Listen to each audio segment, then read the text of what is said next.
શું તમે ક્યારેય સાંભળ્યું છે કે મંગળવારના દિવસે પવનપુત્ર હનુમાનજીની એક એવી દિવ્ય કથા છે જેને સાંભળવા માત્રથી જીવનના બધા દુઃખ આપોઆપ મટી જાય છે?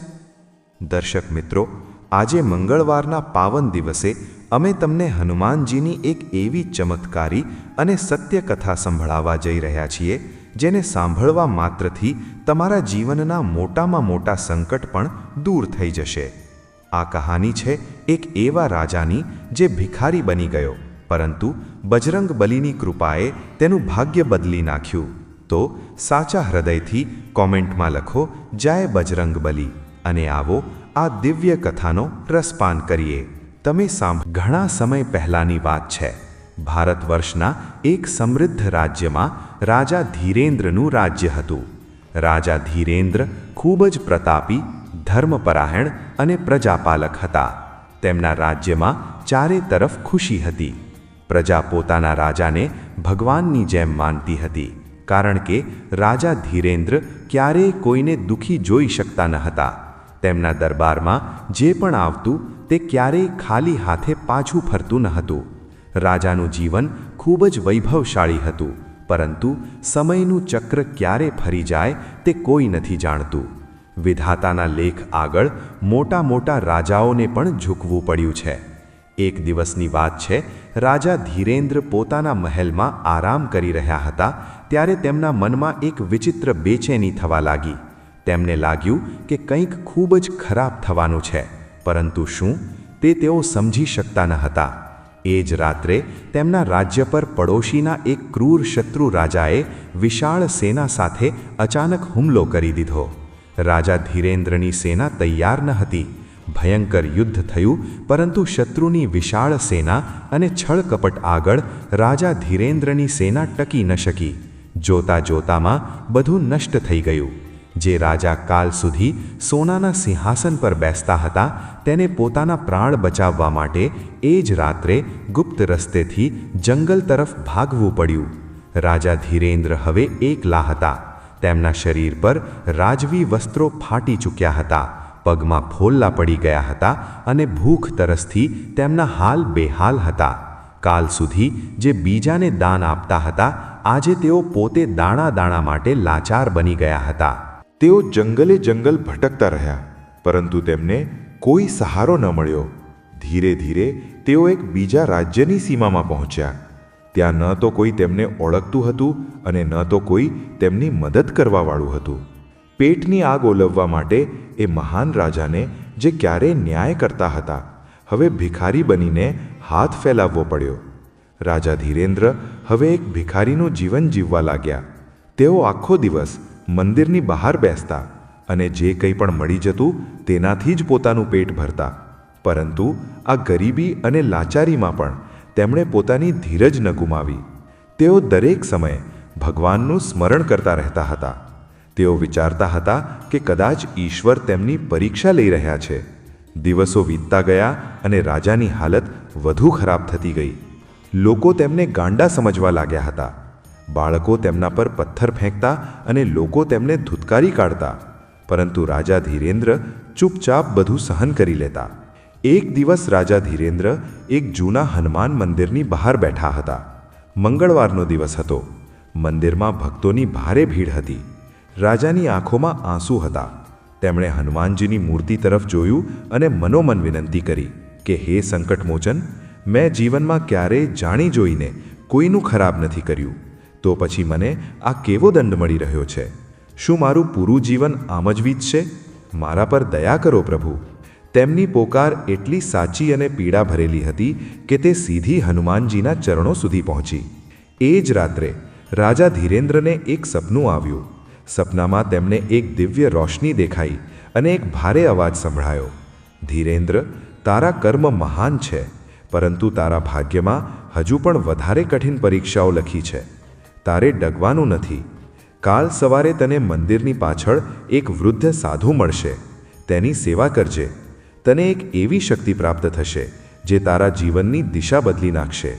રાજા સફાળા જાગી ગયા. સવાર થતાં જ તેઓ દોડીને મંદિરની પાછળ ગયા. ત્યાં ખરેખર એક ખૂબ જ વૃદ્ધ અને નબળા સાધુ સૂતા હતા. સાધુનું શરીર રોગોથી ભરેલું હતું અને કોઈ તેમની પાસે જવા તૈયાર ન હતું. પરંતુ રાજા ધીરેન્દ્રએ જરાય સૂગ ચડાવ્યા વિના એ સાધુની સેવા શરૂ કરી દીધી. તેઓ તેમના માટે પાણી લાવતા, તેમના પગ દબાવતા અને ભિક્ષા માંગીને જે ભોજન લાવતા પહેલાં પેલા સાધુને જમાડતા. ઘણા દિવસો સુધી રાજાએ એ સાધુની નિસ્વાર્થ ભાવે સેવા કરી. રાજાની સેવા જોઈને તે સાધુ ખૂબ પ્રસન્ન થયા. હકીકતમાં તે કોઈ સાધારણ સાધુ ન હતા, પરંતુ એક સિદ્ધ પુરુષ હતા જે રાજાની પરીક્ષા લઈ રહ્યા હતા. એક દિવસ સાધુએ રાજાને પોતાની પાસે બોલાવ્યા અને કહ્યું, દીકરા, હું તારી સેવાથી ખૂબ પ્રસન્ન છું.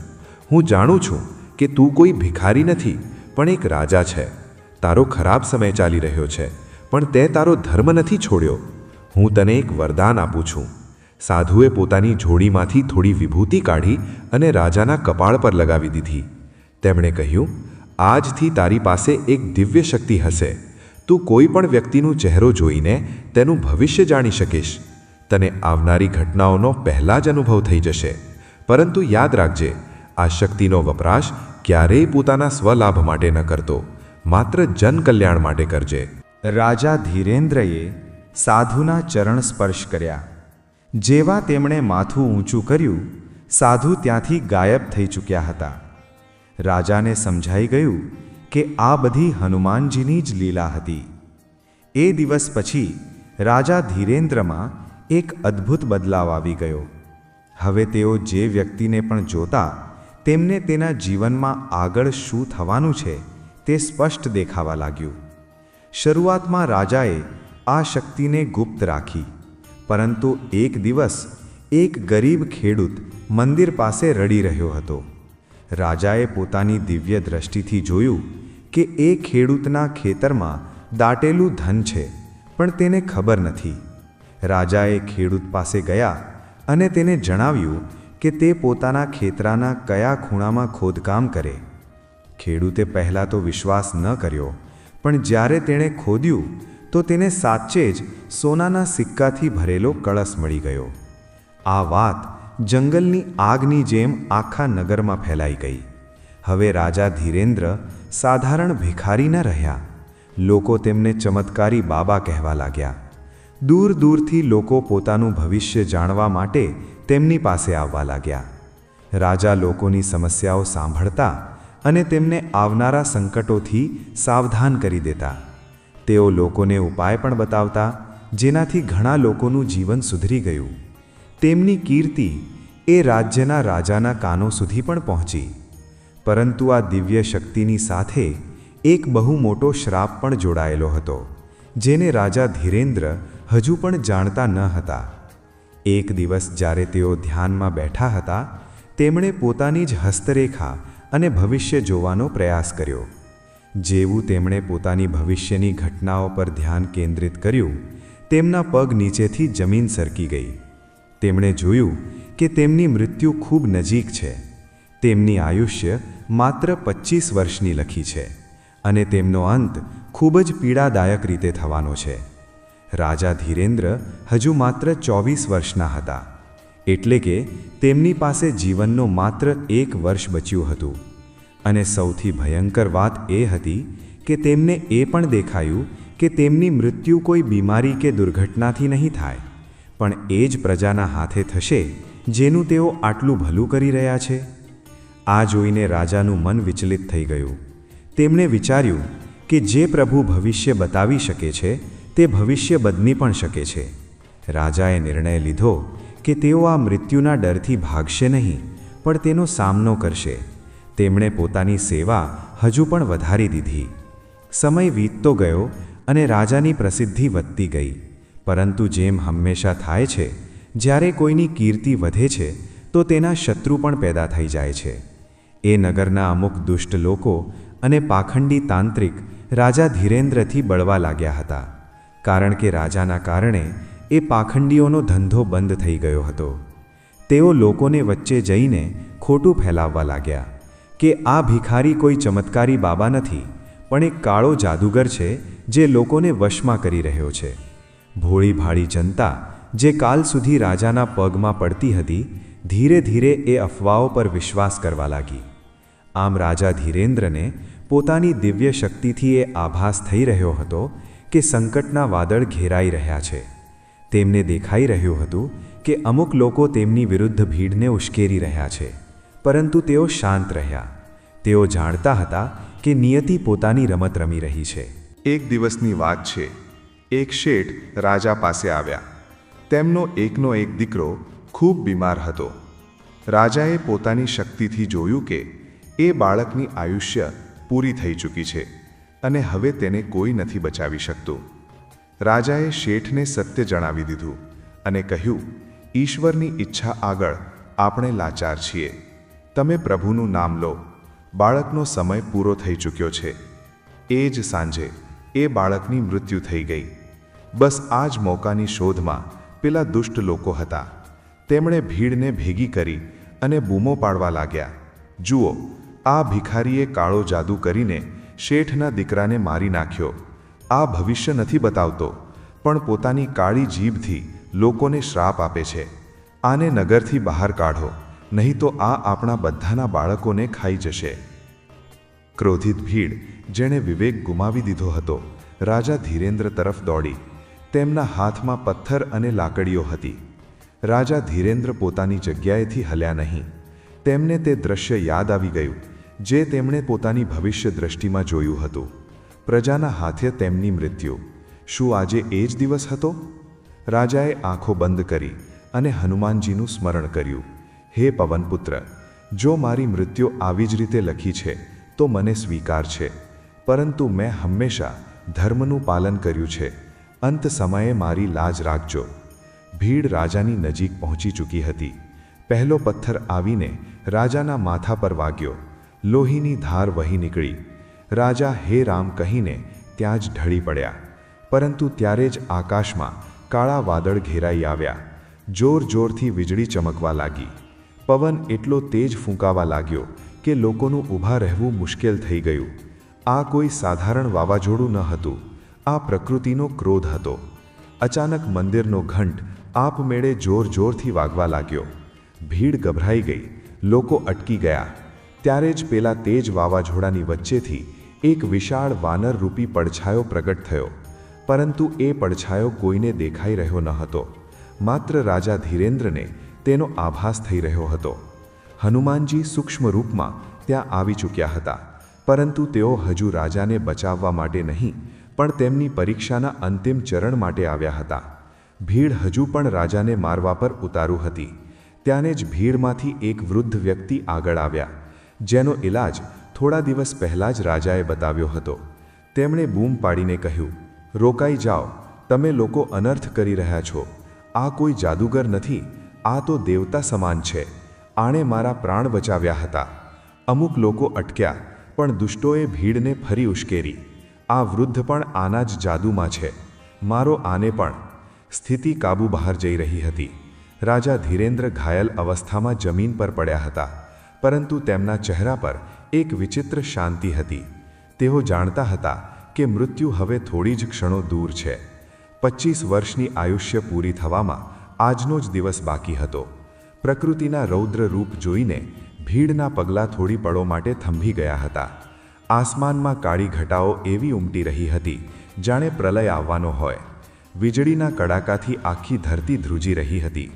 પરંતુ રાજા ધીરેન્દ્ર, જે હવે એક ઘાયલ ભિખારીની હાલતમાં જમીન પર પડ્યા હતા, તેમનું મન એકદમ શાંત હતું.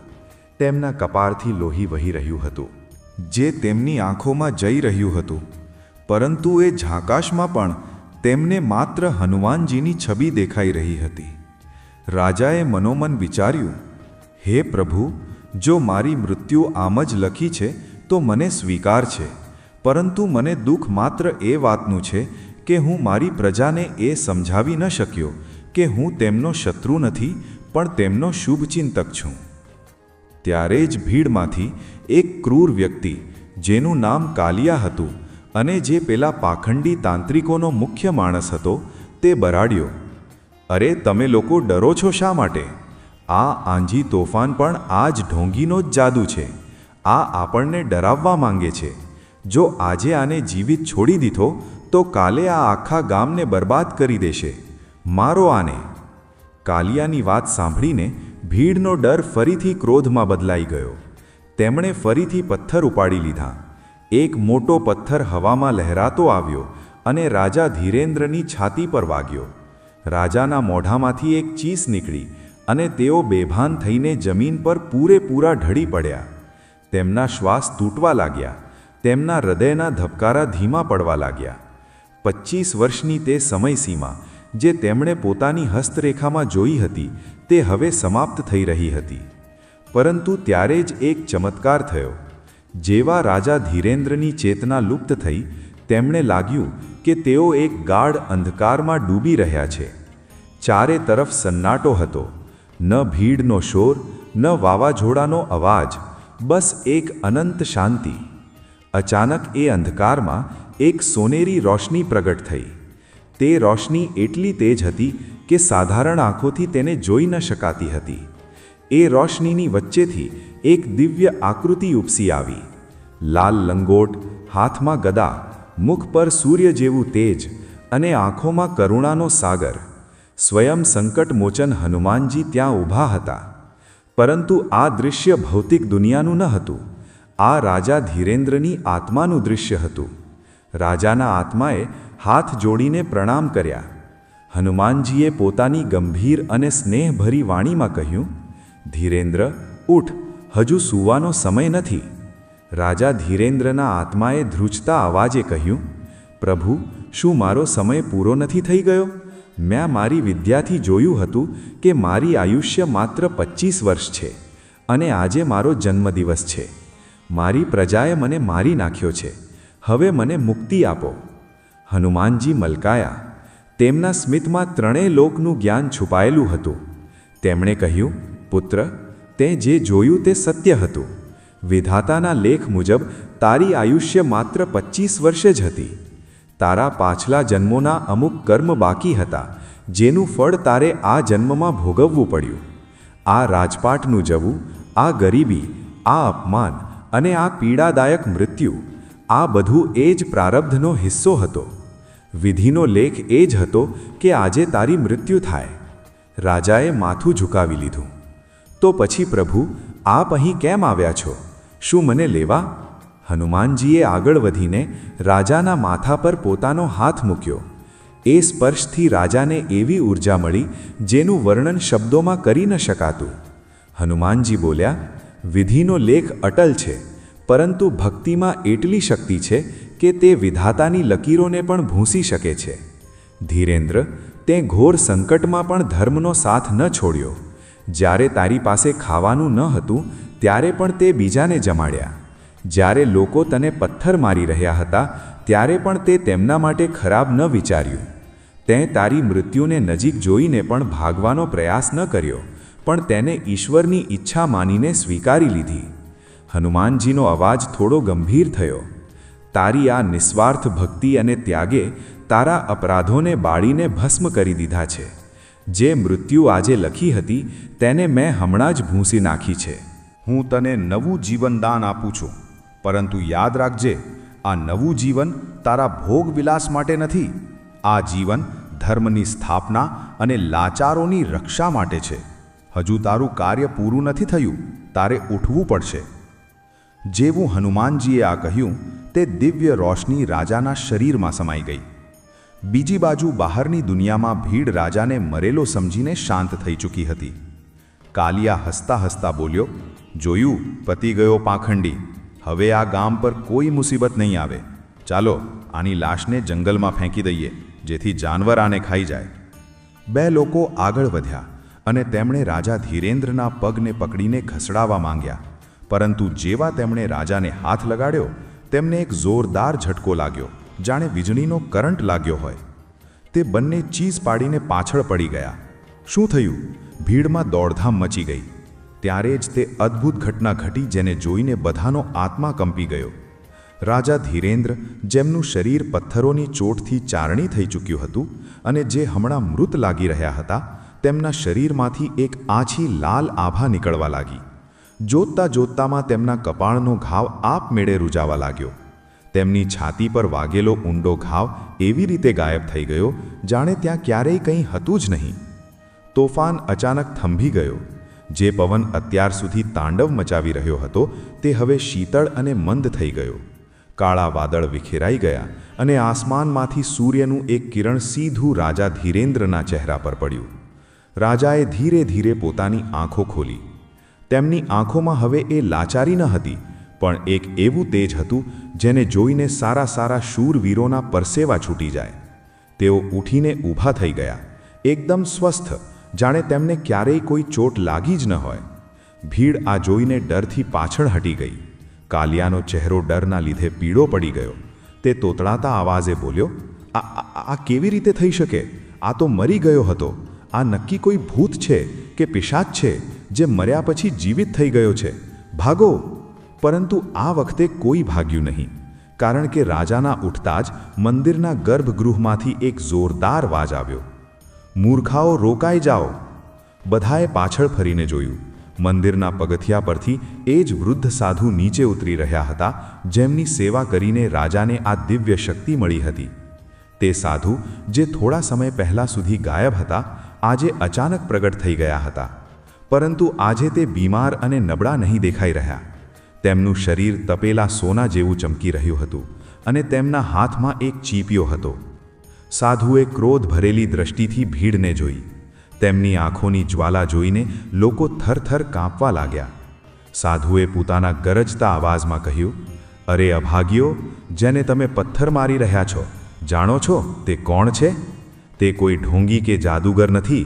તે આ ધરતીનો સૌથી મોટો ભક્ત છે, જેની રક્ષા સ્વયં મહાવીર હનુમાન કરી રહ્યા છે. તમે હમણાં પોતાની આંખોથી ચમત્કાર જોયો તો પણ તમારી બુદ્ધિ ન ખુલી? સાધુ ચાલતા ચાલતા રાજા ધીરેન્દ્ર પાસે આવ્યા. તેમણે રાજાને ગળે લગાવી લીધા. પછી ભીડ તરફ ફરીને બોલ્યા, તમને લાગે છે કે આણે શેઠના દીકરાને માર્યો? અરે મૂર્ખાઓ, આણે તો તમને પહેલાં જ જણાવી દીધું હતું કે શું થવાનું છે, જેથી તમે ઈશ્વરનું નામ લઈ શકો. પરંતુ તમે ઉલટાનો આના પર જ દોષ નાખી દીધો. જે વ્યક્તિને તમે ભિખારી સમજી રહ્યા છો તે વાસ્તવમાં તમારો રાજા ધીરેન્દ્ર છે, જે પોતાના કર્મોના કારણે આજે આ હાલતમાં છે. રાજા ધીરેન્દ્ર? ભીડમાં ગણગણાટ થવા લાગ્યો. લોકોને વિશ્વાસ નહોતો આવી રહ્યો. ઘણા લોકોએ રાજા ધીરેન્દ્રની વાર્તાઓ સાંભળી હતી. તેમના ન્યાય અને દાનવીરતાના કિસ્સા પ્રસિદ્ધ હતા. અમુક વૃદ્ધોએ આગળ વધીને ધ્યાનથી રાજાના ચહેરાને જોયો. રાજવી વસ્ત્ર ન હોવા અને દાઢી મોટી હોવાના કારણે તેઓ ઓળખી નહોતા શક્યા, પરંતુ તેમની આંખોનું તેજ અને પેલી રાજવી આભા હજુ પણ ત્યાં જ હતી. એક વૃદ્ધ જે ક્યારેય રાજાના દરબારમાં ગયો હતો તે બૂમ પાડી ઉઠ્યો, હા, આ તો મહારાજ ધીરેન્દ્ર જ છે. મેં એમને ઓળખી લીધા. એમના કપાળ પર પેલું નિશાન જુઓ જે બાળપણમાં ઘોડેસવારી કરતી વખતે વાગ્યું હતું. હે ભગવાન, આપણે આ શું અનર્થ કરી દીધો? આપણે આપણા આ જ રાજા પર હાથ ઉપાડ્યો. વાતાવરણ એકદમ બદલાઈ ગયું. જે હાથ પથ્થર મારવા માટે ઉપડ્યા હતા તે હવે જોડાઈ ગયા.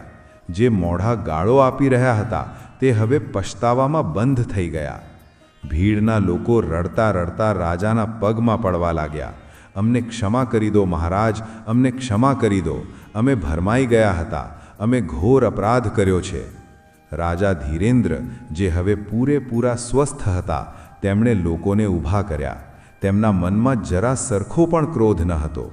તેમણે કહ્યું, આમાં તમારો કોઈ દોષ નથી. આ બધો સમયનો ફેર હતો. મારો ખરાબ સમય ચાલી રહ્યો હતો એટલે મારી બુદ્ધિ અને તમારી બુદ્ધિ બંને પર પડદો પડી ગયો હતો. પરંતુ આજે હનુમાનજીની કૃપાથી મને નવું જીવન મળ્યું છે. એનો અર્થ એ છે કે મારે હવે નવેસરથી ધર્મનું કાર્ય કરવાનું છે. પરંતુ કાલિયા અને તેના સાથીઓ હજુ પણ પોતાની હાર માનવા તૈયાર નહોતા. કાલિયા જાણતો હતો કે જો રાજા પાછો આવી ગયો તો તેનો અને તેના સાથી પાખંડીઓનો ખેલ ખત્મ થઈ જશે. તેણે વિચાર્યું કે આ સાચો મોકો છે. ભીડ હજુ પણ દ્વિધામાં છે. કાલિયાએ પોતાની કમરમાંથી એક ખંજર કાઢ્યું અને પૂરી તાકાતથી રાજા તરફ દોડ્યો. હું નથી માનતો, આ બધું નાટક છે. આ રાજા નહીં, બહુરૂપિયો છે. હું હમણાં જ આનો ખેલ ખત્મ કરું છું. સાધુ કંઈ કરે તે પહેલાં જ કાલિયા રાજાની બિલકુલ નજીક પહોંચી ગયો. ખંજર રાજાની ગરદન તરફ વધ્યું. લોકો ચીસો પાડી ઉઠ્યા, પરંતુ રાજા ધીરેન્દ્ર પોતાની જગ્યાએથી હલ્યા પણ નહીં. તેમણે બસ એકવાર ફરી હનુમાનજીનું સ્મરણ કર્યું. જેવું ખંજર રાજાને અડવાનું હતું, અચાનક મંદિરની ઉપર લાગેલો વિશાળ ધ્વજ દંડા સહિત તૂટીને નીચે પડ્યો. તે ભારેખમ ધ્વજદંડ સીધો કાલિયાના હાથ પર આવીને વાગ્યો. કડાક કરતી હાડકાં તૂટવાની અવાજ આવી અને ખંજર દૂર જઈ પડ્યું. કાલિયા પીડાથી તરપડતો જમીન પર આળોટવા લાગ્યો. આ સંયોગ હતો કે ચમત્કાર, એ સમજવામાં કોઈને વાર ન લાગી. હવે કોઈને પણ શંકા નહોતી કે રાજા ધીરેન્દ્ર પર દૈવી કૃપા છે. સાધુ મહારાજે કાલિયા પાસે જઈને કહ્યું, પાપી, તારો અંત હવે નજીક છે. તે એક ભક્ત પર વાર કર્યો છે. હનુમાનજી ભક્તોના રક્ષક છે તો દુષ્ટોના સંહારક પણ છે. રાજા ધીરેન્દ્રએ સાધુને રોક્યા અને કહ્યું, નહીં મહારાજ, આને છોડી દો. હિંસાથી હિંસાનો અંત નથી આવતો. આને આના કર્મોની સજા સમય આપશે. મને હવે એ જણાવો કે મારે આગળ શું કરવાનું છે. મને જીવનદાન તો મળી ગયું, પણ મારું રાજ્ય, મારું માન, મારી સેના બધું તો નષ્ટ થઈ ચૂક્યું છે. હું આ એકલા જીવનનું શું કરીશ? સાધુએ રાજાની આંખોમાં જોયું અને એક રહસ્યમય સ્મિત સાથે બોલ્યા, રાજન, તે તારી પહેલી પરીક્ષા પાસ કરી લીધી છે, મૃત્યુ પર વિજય. પરંતુ હજુ પણ તારો સંઘર્ષ ખતમ નથી થયો. તારું રાજ્ય હજુ પણ શત્રુઓના કબજામાં છે અને પ્રજા ત્રાહિમામ પોકારી રહી છે. તારે તારું ખોવાયેલું માન અને રાજ્ય પાછું મેળવવું પડશે, પરંતુ તે તલવારના જોરે નહીં મળે. તારે સુંદરવનના ઘાટા જંગલોમાં જવું પડશે. સુંદરવન? રાજાએ આશ્ચર્યથી પૂછ્યું. હા, સુંદરવન, સાધુએ જણાવ્યું. ત્યાં એક પ્રાચીન ગુફા છે જેને વાનર ગુફા કહે છે. એ ગુફામાં સદીઓથી એક રહસ્ય છુપાયેલું છે. કહેવાય છે કે ત્રેતાયુગમાં હનુમાનજીએ ત્યાં થોડો સમય વિશ્રામ કર્યો હતો અને પોતાની એક વિશેષ શક્તિ ત્યાં છોડી ગયા હતા. જે પણ સાચો ભક્ત એ ગુફા સુધી પહોંચે છે અને એ શક્તિને પ્રાપ્ત કરી લે છે, તે અજેય થઈ જાય છે. પરંતુ સાવધાન રાજન, એ રસ્તો સરળ નથી. ત્યાં ડગલીને પગલે માયાવી શક્તિઓ, જંગલી જાનવરો અને કોયડાઓ તારો રસ્તો રોકશે. શું તું એ કઠિન યાત્રા માટે તૈયાર છે? રાજા ધીરેન્દ્રએ એક પળ માટે વિચાર્યું. તેમની સામે બે રસ્તા હતા. કાં તો આ જ ગામમાં રહીને સાધુની જેમ જીવન વિતાવે, કાં તો પોતાના ધર્મ અને પ્રજા માટે એ ખતરનાક યાત્રા પર નીકળે. તેમણે મંદિર તરફ જોયું. ધ્વજ હવામાં લહેરાઈ રહ્યો હતો. તેમને તેમનો ઉત્તર મળી ગયો. રાજાએ દ્રઢ નિશ્ચય સાથે કહ્યું, હું તૈયાર છું મહારાજ. જ્યારે સાક્ષાત મૃત્યુ મારું કંઈ ન બગાડી શક્યું, તો જંગલના ખતરા શું કરશે? હું જઈશ અને એ શક્તિને પ્રાપ્ત કરીને પોતાના રાજ્યને અધર્મથી મુક્ત કરાવીશ. સાધુએ રાજાને આશીર્વાદ આપ્યા, વિજયી ભવ.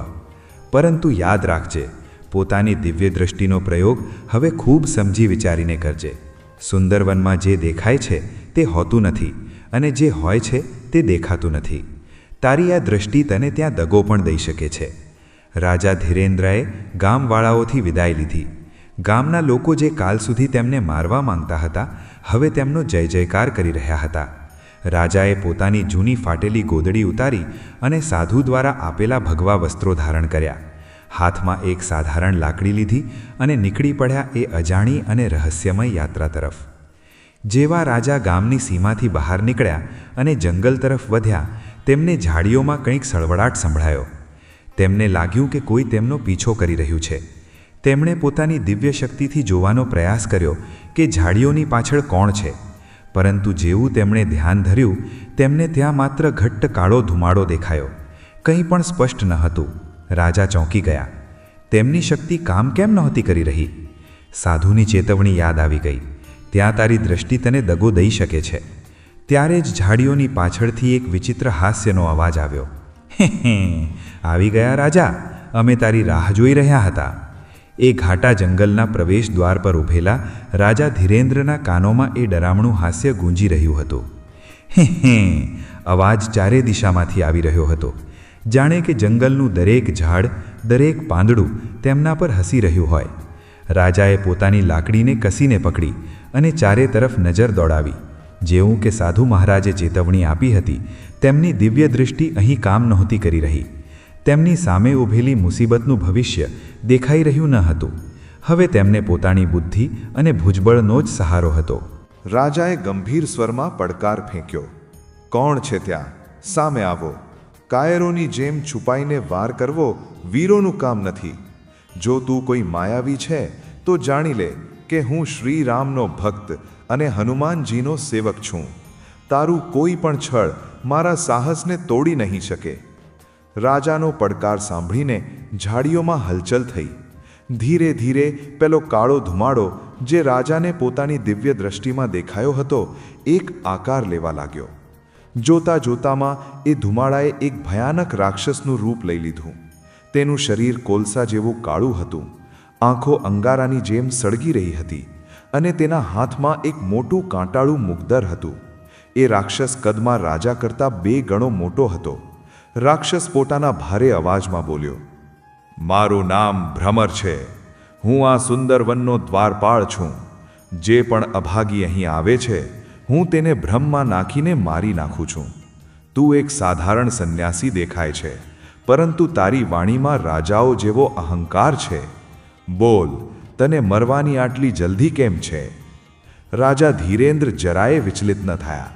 તેમણે શાંત ભાવે ઉત્તર આપ્યો, હું અહંકાર નહીં, સત્ય બોલી રહ્યો છું. મારે એક વિશેષ કાર્યથી વાનર ગુફા સુધી જવું છે. મારા રસ્તામાંથી હટી જાઓ, એમાં જ તારું કલ્યાણ છે. ભ્રમર જોરથી હસ્યો. વાનર ગુફા? ત્યાં સુધી પહોંચવા માટે તારે મારી લાશ પરથી ગુજરવું પડશે, પરંતુ એ પહેલાં હું તારા મનને તોડીશ. એટલું કહીને રાક્ષસે પોતાની માયાની જાળ ફેલાવી. અચાનક રાજા ધીરેન્દ્રને પોતાની ચારે તરફ આગની જ્વાલાઓ દેખાવા લાગી. તેમને લાગ્યું કે તેમનું પૂરું શરીર સળગી રહ્યું છે. આ એક માયાવી ભ્રમ હતો, પરંતુ તે એટલો વાસ્તવિક હતો કે રાજાને પોતાની ચામડી સળગતી હોય તેવું અનુભવાઈ રહ્યું હતું.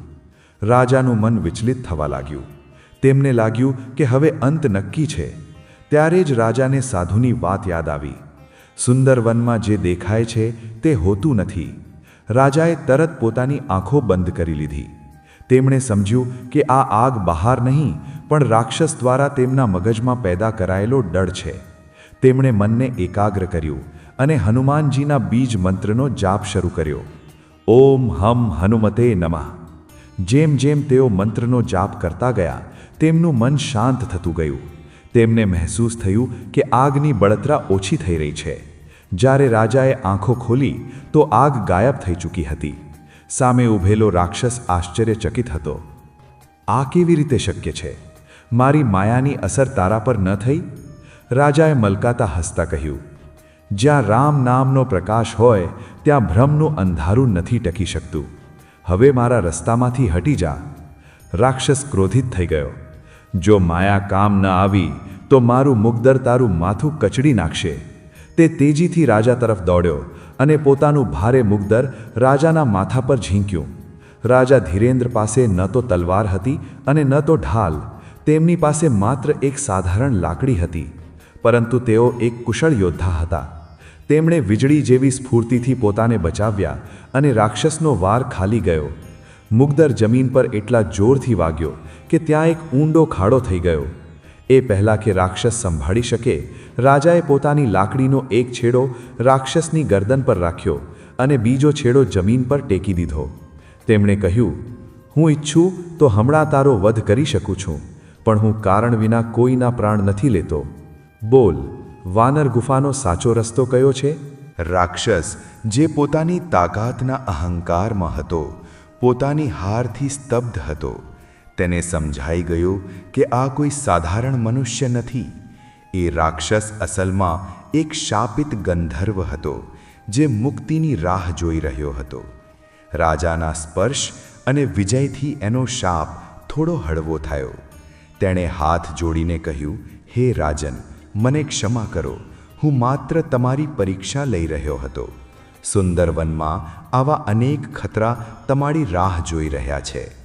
વાનર ગુફાનો રસ્તો સીધો નથી. તમારે 3 ટેકરીઓને પાર કરવી પડશે. કાળી ટેકરી, ભૂરી ટેકરી અને અંતે સુવર્ણ ટેકરી. વાનર ગુફા એ જ સુવર્ણ ટેકરીની ટોચ પર છે. રાજાએ તેને છોડી દીધો. રાક્ષસે જતાં જતાં એક ચેતવણી આપી, હે રાજન, એક વાતનું ધ્યાન રાખજો. પછીની ટેકરી કાળી ટેકરી છે. ત્યાં અંધારું ક્યારેય પૂરું નથી થતું અને ત્યાં વિષાક્ત નામના ઝેરી સાપોનું રાજ છે. ત્યાં જમીન પર પગ ન મૂકતા, નહીંતર મૃત્યુ નિશ્ચિત છે. એટલું કહીને એ રાક્ષસ ધુમાડામાં વિલીન થઈ ગયો. રાજા ધીરેન્દ્રે હનુમાનજીનો આભાર માન્યો અને આગળ વધ્યા. જંગલ હવે વધારે ને વધારે ગાઢ અને ડરામણું થતું જઈ રહ્યું હતું. સૂર્યનો પ્રકાશ હવે ઝાડના પાંદડા ચીરીને નીચે નહોતો આવી શકતો. દરેક તરફ વિચિત્ર અવાજો આવી રહ્યા હતા. ક્યારેક જાનવરોના રડવાના તો ક્યારેક સૂકા પાંદડા તૂટવાના. ચાલતા ચાલતા રાજા કાળી ટેકરી પાસે પહોંચ્યા. જેવું કે રાક્ષસે જણાવ્યું હતું, ત્યાં ઘોર અંધકાર હતો. જમીનની માટી કાળી હતી અને ત્યાંથી સડેલા માંસ જેવી દુર્ગંધ આવી રહી હતી. રાજાએ ધ્યાનથી જોયું તો તેમના રૂંવાણા ઊભા થઈ ગયા. આખી જમીન પર હજારો કાળા સાપ સરકી રહ્યા હતા. તેઓ એટલા ઝેરી હતા કે તેમના ફેણમાંથી નીકળતી વરાળથી આસપાસનું ઘાસ પણ બળી ગયું હતું. જમીન પર પગ મૂકવો અશક્ય હતો. એક પણ ડગલું આગળ વધારવું એટલે મોતને ગળે લગાડવું. રાજા વિચારમાં પડી ગયા, હવે હું પેલે પાર કેવી રીતે જાઉં? પાછા ફરવું કાયરતા છે અને આગળ વધવું મૂર્ખતા. ત્યારે જ રાજાની નજર ઉપર ઝાડ પર પડી.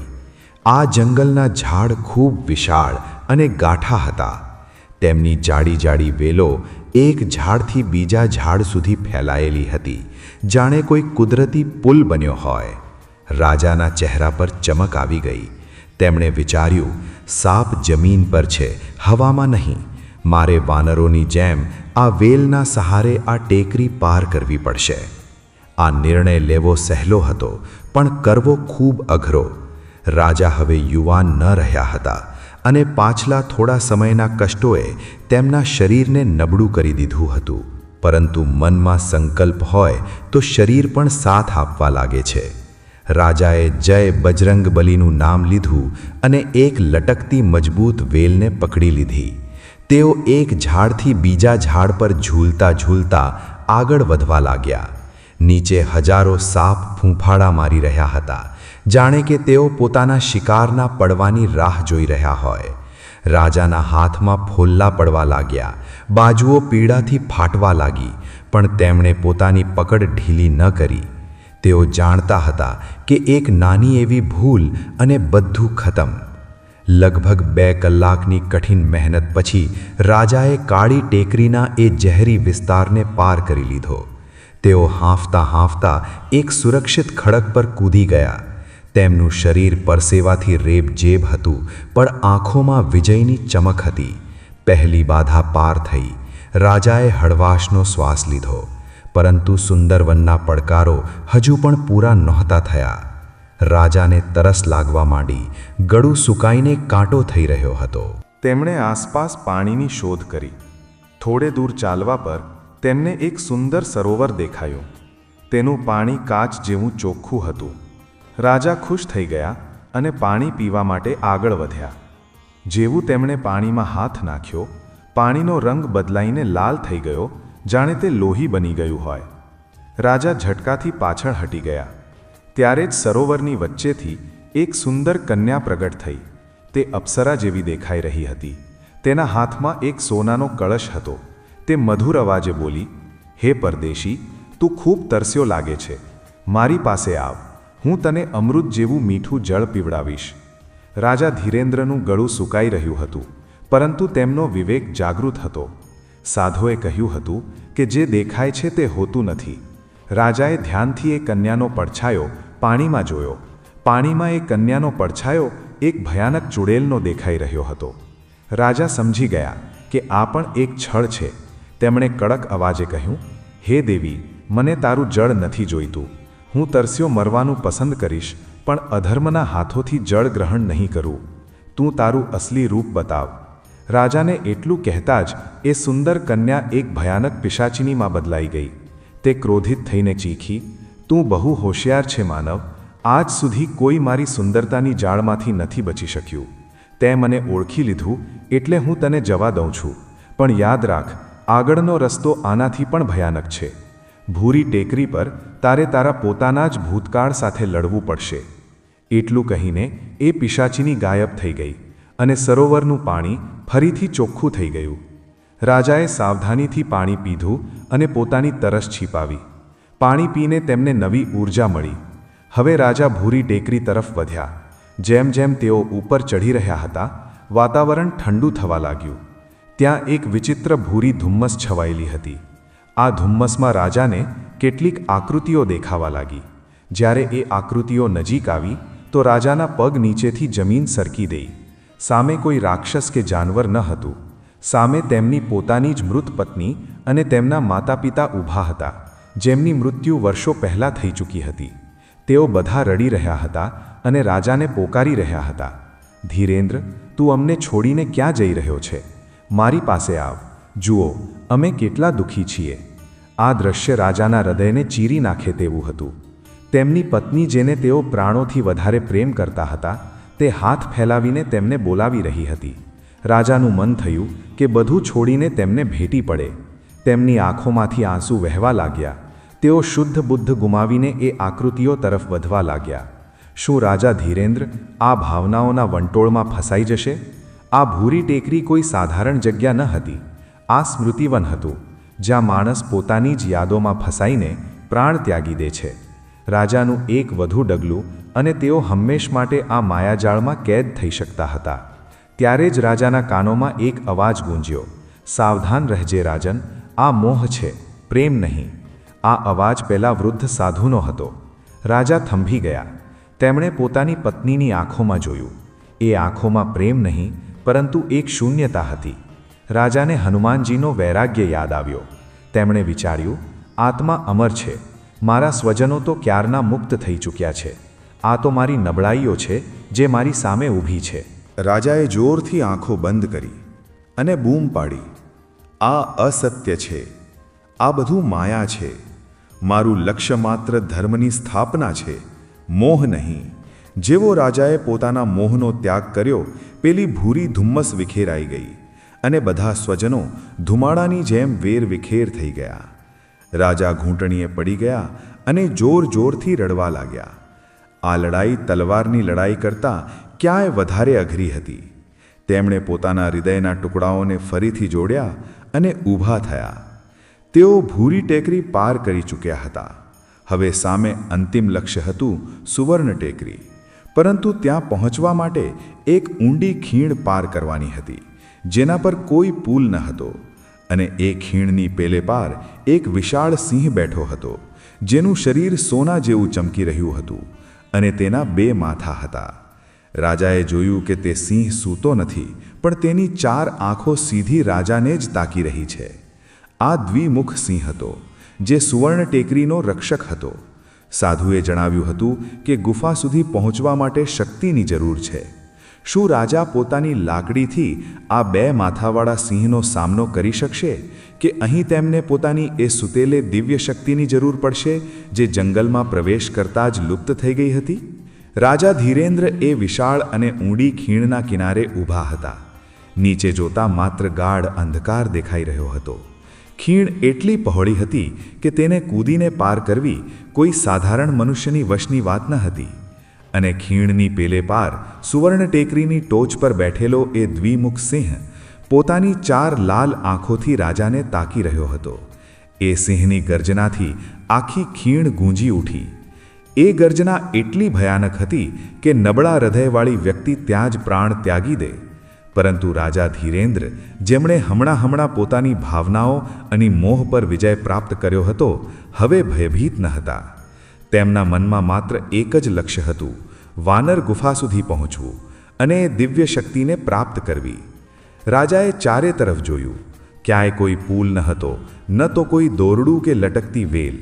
પેલે પાર જવાનો કોઈ રસ્તો નજર ન હતો આવી રહ્યો. રાજા મનોમન વિચારવા લાગ્યા, શું મારી યાત્રા અહીં જ સમાપ્ત થઈ જશે? સાધુ મહારાજે કહ્યું હતું કે વાનર ગુફા સુવર્ણ ટેકરી પર છે, પણ ત્યાં જવાનો રસ્તો ન હતો બતાવ્યો. ત્યારે જ પેલે પાર બેઠેલા દ્વિમુખ સિંહે પોતાનું મોઢું ખોલ્યું.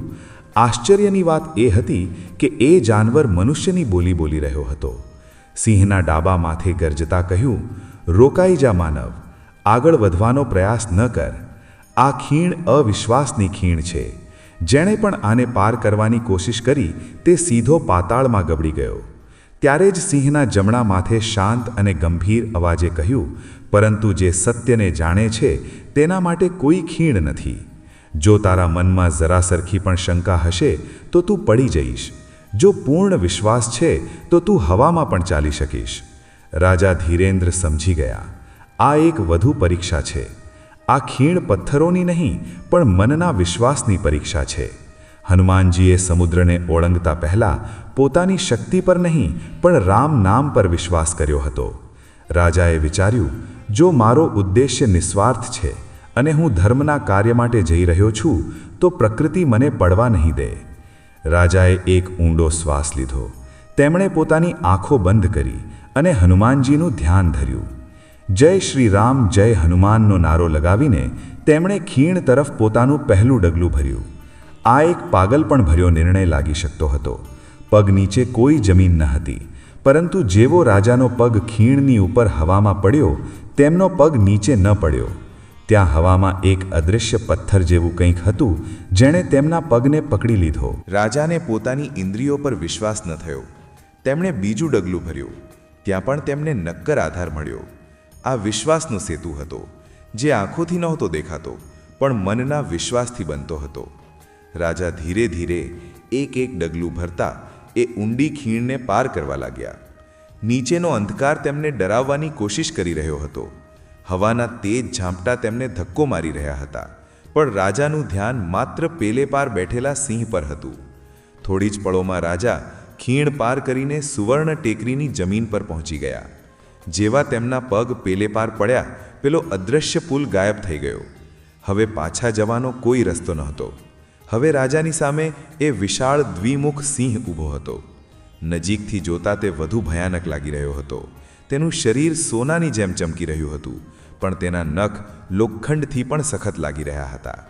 એ સિંહ રાજાના રસ્તામાં ખડકની જેમ ઊભો રહી ગયો. સિંહનું ડાબું માથું બોલ્યું, વાહ, તે ખીણ તો પાર કરી લીધી, પણ મને કેવી રીતે પાર કરીશ? હું આ ટેકરીનો રક્ષક છું. મને ભૂખ લાગી છે. એક માથાને તારું માંસ જોઈએ અને બીજાને તારો અહંકાર. રાજા ધીરેન્દ્રએ નમ્રતાથી હાથ જોડી અને કહ્યું, હે વનરાજ, મારી પાસે તમને આપવા માટે અહંકાર નથી, કારણ કે હું મારું બધું ખોઈને અહીં આવ્યો છું. રહ્યો માંસનો સવાલ, તો આ શરીર નાશવંત છે. જો મારા શરીરથી તમારી ભૂખ મટે છે તો હું ખુશી ખુશી આ તમને અર્પણ કરું છું. પણ મારી એક વિનંતી છે, મારા પ્રાણ લેતા પહેલાં મને બસ એકવાર એ ગુફાના દર્શન કરી લેવા દો, જેથી મારું જીવન સફળ થઈ જાય. રાજાની આ નિડરતા અને ત્યાગની ભાવના જોઈને સિંહનો વ્યવહાર બદલાઈ ગયો. સિંહનું જમણું શાંત માથું મલકાયું. તેણે કહ્યું, રાજન, અમે તમારી પરીક્ષા લઈ રહ્યા હતા. બહુતાંશ લોકો અહીં શક્તિ પામવાની લાલચમાં આવે છે.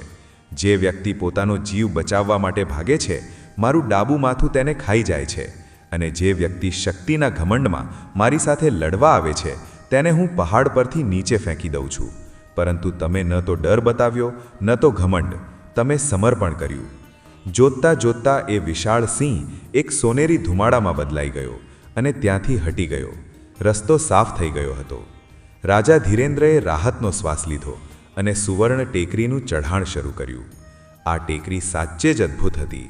અહીંના ખડકો સોનાના હતા અને કાંકરા પથ્થર હીરા મોતીની જેમ ચમકી રહ્યા હતા. રસ્તામાં ઘણી જગ્યાએ કિંમતી રત્ન વેરાયેલા પડ્યા હતા. એકવાર માટે રાજાનું મન લલચાયું કે આમાંથી થોડા રત્ન ઉઠાવી લે, જેથી તેઓ પોતાનું રાજ્ય ફરીથી વસાવી શકે. પણ તેમને તરત સાધુની વાત યાદ આવી ગઈ. સુંદર વનમાં જે દેખાય છે તે હોતું નથી. રાજાએ એ હીરાને પથ્થર સમાન માનીને ઠોકર મારી દીધી અને આગળ વધી ગયા. તેઓ જાણતા હતા કે અસલી ધન એ દિવ્ય શક્તિ છે, આ પથ્થર નહીં. ઘણું ચઢાણ ચઢ્યા પછી રાજા ધીરેન્દ્ર છેવટે ટેકરીની સૌથી ઊંચી ટોચ પર પહોંચ્યા. ત્યાંનું દ્રશ્ય અદ્ભુત હતું. વાદળોની ઉપર ઊભેલી એ ટોચ પર શાંતિ હતી અને સામે એક વિશાળ કાળા ખડકની અંદર એક ગુફાનું દ્વાર બનેલું હતું. ગુફાનું દ્વાર કોઈ સાધારણ ગુફા જેવું નહોતું. તેનો આકાર એક ખુલ્લા વાનરના મોઢા જેવો હતો. દ્વારની ઉપર પ્રાચીન લિપિમાં અમુક મંત્ર લખ્યા હતા, જે સમયની સાથે ઝાંખા પડી ગયા હતા. ગુફાની અંદરથી એક વિચિત્ર ઠંડી હવા આવી રહી હતી, જેમાં ચંદન અને કપૂરની સુગંધ ભળેલી હતી. વાનર ગુફા? રાજાએ ધીરેથી કહ્યું. તેમની આંખોમાં આંસુ આવી ગયા. આટલી મુશ્કેલીઓ પછી તેઓ પોતાની મંઝિલ સુધી પહોંચી ગયા હતા. રાજાએ ગુફાના દ્વાર પર સાષ્ટાંગ પ્રણામ કર્યા. હે હનુમાનજી, આ દાસ તમારા દ્વાર પર છે. મને શક્તિ આપો, જેથી હું અધર્મનો નાશ કરી શકું. રાજાએ પોતાની લાકડી પકડી અને ગુફાની અંદર પ્રવેશ કર્યો. અંદર ઘોર અંધકાર હતો. બહારનો સૂરજ ત્યાં પહોંચી નહોતો શકતો.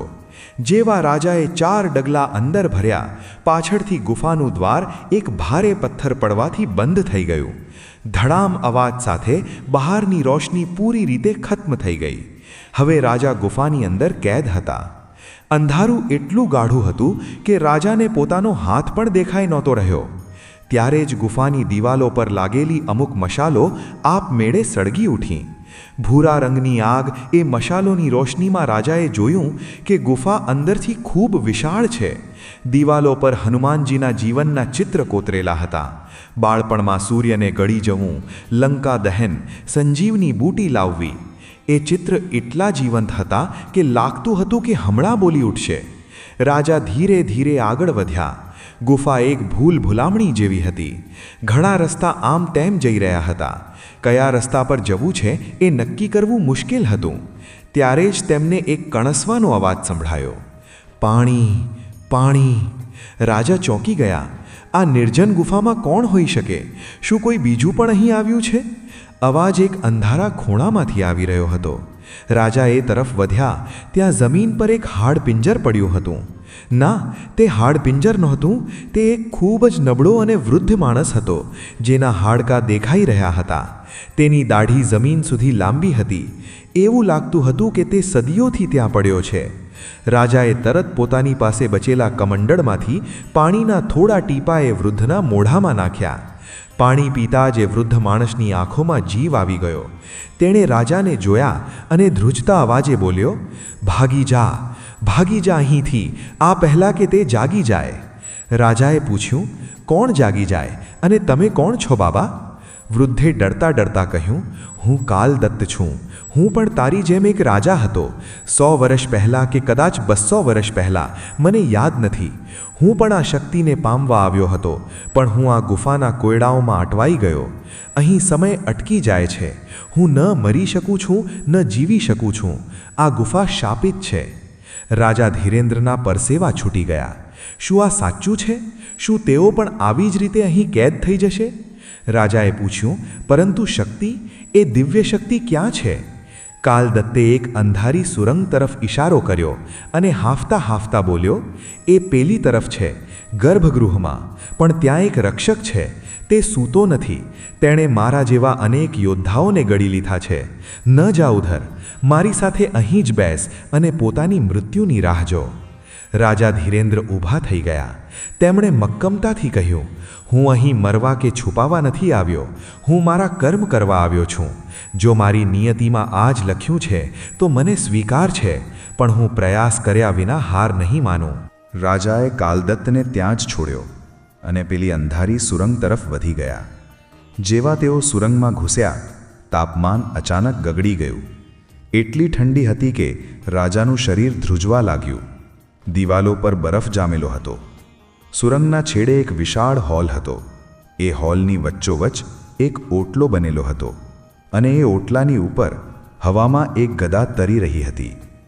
તે કોઈ સાધારણ ગદા ન હતી. તે સ્ફટિક ક્રિસ્ટલની બનેલી હતી અને તેની અંદરથી એક દિવ્ય પ્રકાશ નીકળી રહ્યો હતો. તે પ્રકાશ એટલો તેજ હતો કે આંખો અંજાઈ જાય.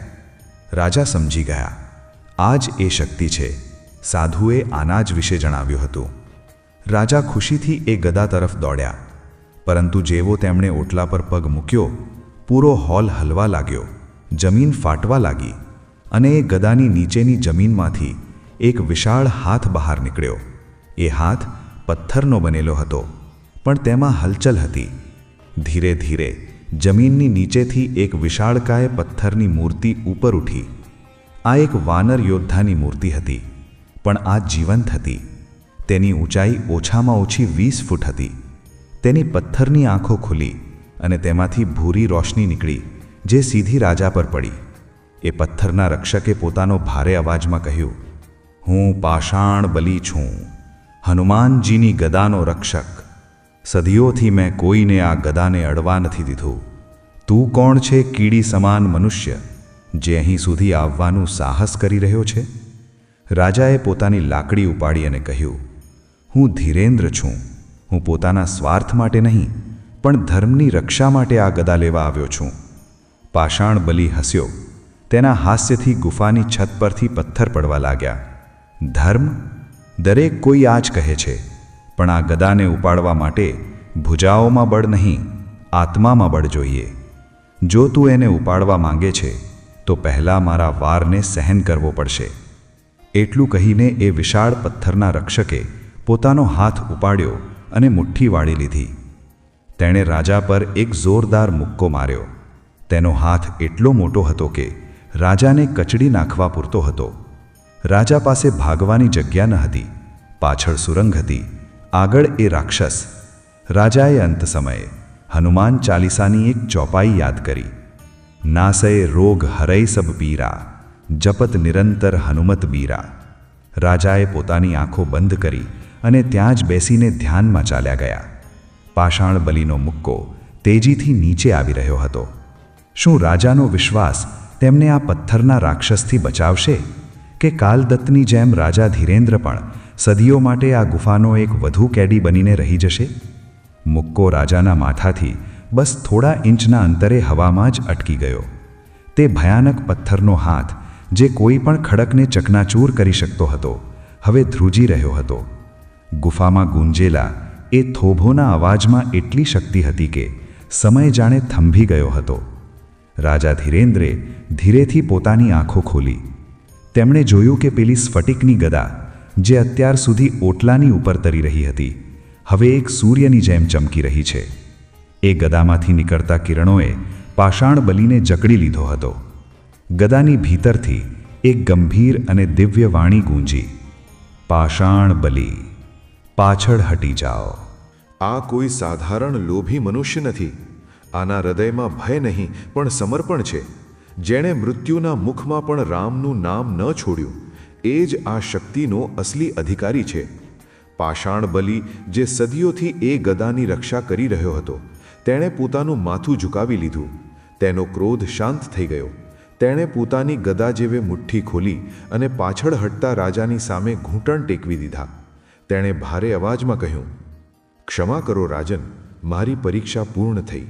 આપ જ એ પસંદ કરાયેલા વીર છો, જેની પ્રતીક્ષા આ ગુફા યુગોથી કરી રહી હતી. રાજા ધીરેન્દ્ર ઊભા થયા. તેમના શરીરનો બધો થાક અને ડર ગાયબ થઈ ચૂક્યો હતો. તેઓ ધીરે ધીરે ઓટલા તરફ વધ્યા. જેવો તેમણે પોતાનો હાથ લંબાવીને એ દિવ્ય ગદાને સ્પર્શ કર્યો, એક જોરદાર વિસ્ફોટ થયો. પરંતુ આ વિસ્ફોટ વિનાશનો નહીં, પણ ઊર્જાનો હતો. એ ગદા કોઈ ભૌતિક વસ્તુ ન હતી, તે સાક્ષાત હનુમાનજીના તેજનો એક અંશ હતી. જેવા રાજાએ તેને અડકી, એ ગદા ઓગળીને રાજાના શરીરમાં સમાવા લાગી. રાજાની નસે નસમાં વીજળી દોડી ગઈ. તેમને લાગ્યું જાણે તેમની ભુજાઓમાં 100 હાથીઓનું બળ આવી ગયું હોય. તેમનું શરીર, જે કષ્ટોના કારણે નબળું થઈ ગયું હતું, હવે વજ્ર જેવું કઠોર અને સુડોળ થઈ ગયું. તેમની આંખોમાંથી એક સુવર્ણ આભા નીકળવા લાગી. હવે રાજા પાસે કોઈ હથિયાર ન હતું, કારણ કે તેઓ સ્વયં એક હથિયાર બની ચૂક્યા હતા. રાજાએ પાષાણ બલીને પ્રણામ કર્યા અને પાછા વળ્યા. સુરંગમાંથી બહાર આવતા સમયે તેમને પેલો વૃદ્ધ કાલદત્ત દેખાયો. કાલદત્તની આંખો રાજાના તેજને જોઈ નહોતી શકતી. તેણે ધ્રુજતા પૂછ્યું, શું તું જીવિત છો, કે તું પણ મારી જેમ પ્રેત બની ગયો? રાજાએ કાલદત્તના માથા પર હાથ રાખ્યો અને કહ્યું, હું જીવિત છું બાબા, અને શક્તિ મારી સાથે છે. તમારી પ્રતીક્ષા સમાપ્ત થઈ.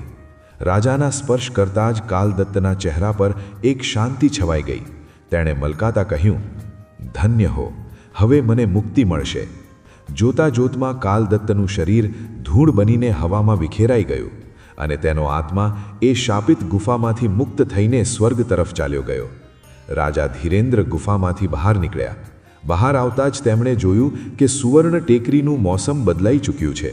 હવે ત્યાં કોઈ ડરામણો સિંહ નહોતો. પ્રકૃતિ શાંત હતી. રાજાએ એક લાંબો શ્વાસ લીધો અને પોતાના રાજ્યની દિશામાં જોયું. હવે અધર્મનો અંત નિશ્ચિત છે. તેમણે મનમાં સંકલ્પ લીધો. વાપસીની યાત્રામાં રાજાને ન તો કોઈ રાક્ષસે રોક્યા અને ન તો કોઈ કોયડાએ. જંગલના જાનવરો પણ રાજાને રસ્તો આપવા માટે ખસી ગયા, કારણ કે તેઓ રાજાની ભીતર છુપાયેલી એ પ્રચંડ શક્તિને મહેસૂસ કરી રહ્યા હતા. રાજા વાયુના વેગે દોડતા જંગલ પાર કરી ગયા. જે સફર કાપવામાં તેમને ઘણા દિવસ લાગ્યા હતા, તેને તેમણે થોડા જ કલાકોમાં પૂરું કરી લીધું. સાંજ થતાં થતાં રાજા પોતાના રાજ્યની સીમા પર પહોંચી ગયા. ત્યાંનું દ્રશ્ય જોઈને તેમનું લોહી ઉકળી ઉઠ્યું. તેમના સુંદર રાજ્યની હાલત નરક જેવી થઈ ગઈ હતી. શત્રુ રાજાના સૈનિકો નિર્દોષ લોકોને કોરડા મારી રહ્યા હતા અને તેમની પાસે જબરદસ્તી કામ કરાવી રહ્યા હતા. મંદિરોને તોડી નાખવામાં આવ્યા હતા અને દારૂના અડ્ડા ખોલી દેવામાં આવ્યા હતા. પ્રજા ભૂખથી ટળવળી રહી હતી. રાજા ધીરેન્દ્રએ પોતાની મુઠ્ઠી ભીંચી.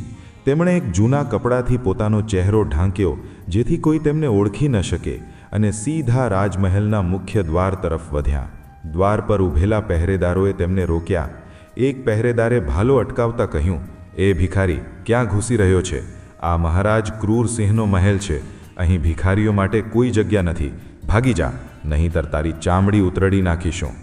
રાજાએ શાંત સ્વરમાં કહ્યું, "જાઓ, પોતાના મહારાજને કહો કે આ રાજ્યનો અસલી માલિક પાછો આવી ગયો છે. તેને કહો કે પોતાનું સિંહાસન ખાલી કરે અને આત્મસમર્પણ કરી દે." પહેરેદારો જોર જોરથી હસવા લાગ્યા. પાગલ થઈ ગયો છે, આને મારો. તેમણે રાજા પર ભાલાથી વાર કર્યો, પરંતુ આ પહેલાં કે ભાલો રાજાને અડે, રાજાએ માત્ર પોતાના ડાબા હાથથી ભાલાને પકડી લીધો. તેમણે એક હલકો ઝટકો આપ્યો અને તે મજબૂત લોખંડનો ભાલો તણખલાની જેમ તૂટી ગયો. પહેરેદારોની આંખો ફાટી રહી ગઈ. રાજાએ એક ફૂંક મારી. જી હા, માત્ર એક જોરદાર ફૂંક, અને હનુમાનજીની શક્તિથી ઉત્પન્ન થયેલા એ વાયુના ઝાપટાએ 10 પહેરેદારોને હવામાં ઉડાવીને 20 ફૂટ દૂર ફેંકી દીધા. મહેલનું મુખ્ય દ્વાર, જે વિશાળ લાકડા અને લોખંડથી બનેલું હતું, રાજાએ તેને એક લાત મારી. ધડામ! એક જોરદાર અવાજ સાથે એ વિશાળ દરવાજો ઉખડીને આંગણામાં જઈ પડ્યો. પૂરા મહેલમાં ભાગદોડ મચી ગઈ. સાયરન વાગવા લાગ્યા. આક્રમણ! આક્રમણના અવાજો આવવા લાગ્યા. શત્રુ રાજા ક્રૂરસિંહ, જે દરબારમાં મદિરા પી રહ્યો હતો અને નર્તકીઓનો નાચ જોઈ રહ્યો હતો, તે ગભરાઈને ઊભો થઈ ગયો. "કોણ છે જેણે મારી ઊંઘ હરામ કરી?" તે બરાડ્યો. ત્યારે જ દરબારના મુખ્ય દ્વાર પર ધૂળનો ગોટે ગોટા ઉડ્યા અને તેની વચ્ચેથી રાજા ધીરેન્દ્રએ પ્રવેશ કર્યો. તેમણે પોતાના ચહેરા પરથી કપડું હટાવ્યું. દરબારમાં સન્નાટો છવાઈ ગયો. મંત્રીઓ અને જૂના દરબારીઓએ તેમને તરત ઓળખી લીધા. "મહારાજ ધીરેન્દ્ર?" કોઈએ દબાયેલા અવાજે કહ્યું. ક્રૂરસિંહ પહેલાં તો ચોંક્યો, પછી જોરથી હસ્યો. "અરે, આ તો પેલો ભગોડો છે. મેં સાંભળ્યું હતું તું જંગલમાં મરી ગયો. સારું થયું તું પોતે આવી ગયો. આજે તને બધાની સામે મારીને મેં મારી તલવારની તરસ छिपाવીશ." ક્રૂરસિંહે પોતાના સૌથી ખતરનાક સેનાપતિને ઇશારો કર્યો. એ સેનાપતિ, જે એક રાક્ષસ જેવો દેખાતો હતો, પોતાની વિશાળ તલવાર લઈને રાજા તરફ દોડ્યો. રાજા ધીરેન્દ્ર પોતાની જગ્યાએથી હલ્યા પણ નહીં. જેવો સેનાપતિ નજીક આવ્યો, રાજાએ જય બજરંગબલીનો નારો લગાવ્યો અને હવામાં ઉછળીને એક મુક્કો જમીન પર માર્યો. એ મુક્કાનો પ્રહાર એટલો ભયંકર હતો કે દરબારની જમીનમાં તિરાડ પડી ગઈ. એ કંપનથી સેનાપતિ પોતાનું સંતુલન ગુમાવી બેઠો અને પડી ગયો. રાજાએ તેને ઉઠાવીને એક રમકડાની જેમ દૂર ફેંકી દીધો. આ જોઈને ક્રૂરસિંહનું હાસ્ય ગાયબ થઈ ગયું. તેણે પોતાની આખી સેનાને આદેશ કર્યો, "બધા એક સાથે આના પર તૂટી પડો, આને કાપી નાખો." સેંકડો સૈનિક રાજા પર તૂટી પડ્યા. પરંતુ આજે રાજા ધીરેન્દ્ર ન હતા. તેઓ તો પવનપુત્રના અવતાર લાગી રહ્યા હતા. તેમની પાસે ગદા નહોતી, પણ તેમના હાથ જ ગદા હતા. તેઓ જે સૈનિકને ધક્કો મારતા તે હવામાં ઉડી જતો. તલવારો તેમના શરીર સાથે અથડાઈને તૂટી રહી હતી, પણ તેમને ઉઝરડો પણ નહોતો આવી રહ્યો. તેઓ વાવાઝોડાની જેમ આખી સેનાની વચ્ચે ઘૂમી રહ્યા હતા. જોતતા જોતતામાં ક્રૂરસિંહની વિશાળ સેના જમીન પર પડી કણસી રહી હતી. કોઈ પણ ઊભા થવાની સ્થિતિમાં નહોતું. હવે દરબારમાં માત્ર 2 લોકો ઊભા હતા. રાજા ધીરેન્દ્ર અને સિંહાસન પાસે ઊભેલો ક્રૂરસિંહ. ક્રૂરસિંહ ડરના માર્યા ધ્રુજી રહ્યો હતો. તેને સમજાઈ નહોતું રહ્યું કે એક સાધારણ મનુષ્યમાં આટલી શક્તિ કેવી રીતે આવી શકે છે. તેણે પોતાની કમરમાંથી એક ઝેરી ખંજર કાઢ્યું અને રાજા તરફ ફેંક્યું. રાજાએ હાથ લંબાવીને એ ખંજરને હવામાં જ પકડી લીધું અને પોતાની હથેળીઓની વચ્ચે મસળીને રાખ બનાવી દીધી. રાજા ધીરેન્દ્ર ક્રૂરસિંહ તરફ વધ્યા. તેમના દરેક ડગલા સાથે મહેલની દિવાલો હલી રહી હતી. રાજાએ ગર્જતા કહ્યું, ક્રૂરસિંહ, તે મારી પ્રજા પર બહુ અત્યાચાર કર્યા છે. રાજાનો ધર્મ પ્રજાનું પાલન કરવાનો છે, તેમનું શોષણ કરવાનો નહીં. આજ તારા પાપોનો ઘડો ભરાઈ ચૂક્યો છે. ક્રૂરસિંહ ઘૂંટણીએ પડી ગયો. મને ક્ષમા કરી દો, મને ન મારો, હું આ રાજ્ય છોડીને ચાલ્યો જઈશ. તે કરગવા લાગ્યો. રાજાએ પોતાનો હાથ ઉપાડ્યો પણ પછી અટકી ગયા. તેમને હનુમાનજીની શીખ યાદ આવી. ક્ષમા વીરનું આભૂષણ છે. રાજાએ કહ્યું, હું તને જીવનદાન આપું છું, પણ એક શરત પર. તારે આ ક્ષણે જ મારા રાજ્યની સીમાથી બહાર જવું પડશે અને જીવનભર પ્રાયશ્ચિત કરવું પડશે. જો તે ક્યારેય પાછું વળીને જોયું તો મારી ગદા તારું મસ્તક કચડી નાખશે. ક્રૂરસિંહ પોતાનો જીવ બચાવીને ત્યાંથી એવી રીતે ભાગ્યો જાણે તેની પાછળ મોત પડ્યું હોય. મહેલની બહાર ઊભી પ્રજા, જે અત્યાર સુધી ડરના માર્યા ઘરોમાં છુપાયેલી હતી, બહાર નીકળી આવી. જ્યારે તેમણે સાંભળ્યું કે તેમના પ્રિય રાજા ધીરેન્દ્ર પાછા આવી ગયા છે અને તેમણે એકલા હાથે જ આખી સેનાને હરાવી દીધી, તો તેમની ખુશીનો પાર ન રહ્યો.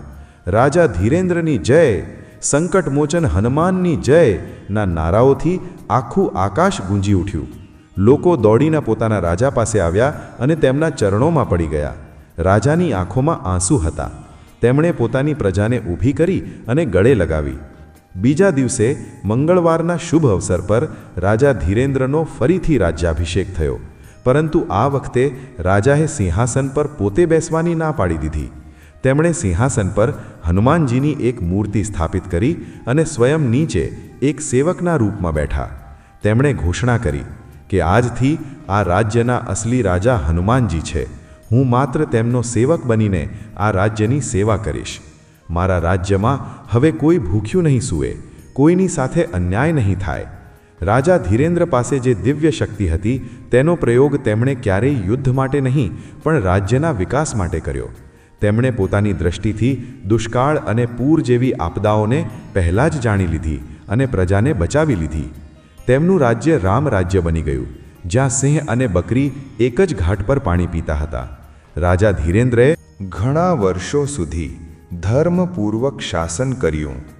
કહેવાય છે કે તે ગદાની શક્તિ તેમના શરીરમાં હંમેશા વિદ્યમાન રહી, પણ તેમણે તેનો ક્યારેય દુરુપયોગ ન કર્યો.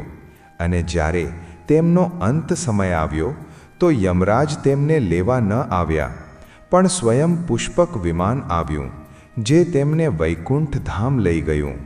વાર્તાનો બોધ. મિત્રો, આ કહાની પરથી આપણને એ શીખ મળે છે કે જીવનમાં ગમે તેટલી મોટી મુસીબત કેમ ના આવી જાય, આપણે ક્યારેય પણ ધીરજ અને ઈશ્વર પર વિશ્વાસ ન ગુમાવવો જોઈએ. રાજા ધીરેન્દ્ર પાસે બધું ખતમ થઈ ગયું હતું. તેઓ ભિખારી બની ગયા હતા, પણ તેમણે હનુમાનજીનો સાથ ન છોડ્યો. સંકટના સમયે મોટા ભાગે આપણે તૂટી જઈએ છીએ, ખોટા રસ્તા અપનાવી લઈએ છીએ, પણ જે વ્યક્તિ ધર્મના રસ્તા પર ચાલે છે તેની મદદ કરવા માટે સ્વયં ઈશ્વરને આવવું પડે છે. શક્તિ શારીરિક બળમાં નહીં પણ આત્મબળ અને ભક્તિમાં હોય છે. હનુમાનજી બળ અને બુદ્ધિના દાતા છે.